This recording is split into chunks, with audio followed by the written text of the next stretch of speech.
Hola, muchas gracias a todos por venir en un día como hoy tan especial y tan importante para los que hemos fundado Valencia Social Rebel.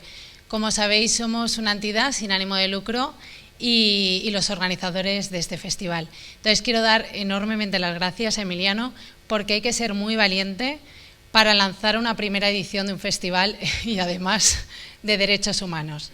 Aparte de eso, a Vicent Garcés por todo el impulso, y al resto de entidades colaboradoras como Toni Bernabé con Visit Valencia, Marcos con Creasi y Paco Alós.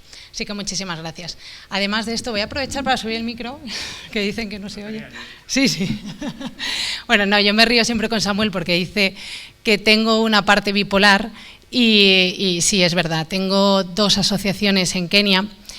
Una de ellas es una escuela de niños muy pobres, de 3 años a 7 años, en los que sobre todo conseguimos que sus padres nos los dejen en la escuela para que puedan aprender, porque allí comen. Entonces, algo tan básico como el derecho a la alimentación, ¿no? Es lo que nosotros intentamos garantizar día a día en Kenia. Además de ello, y a raíz de un alumno nuestro que se llama Abderramani, detectamos que tenía un problema de salud mental y decidimos apoyar también pues, a toda la comunidad de niños que allí consideran que son niños endemoniados.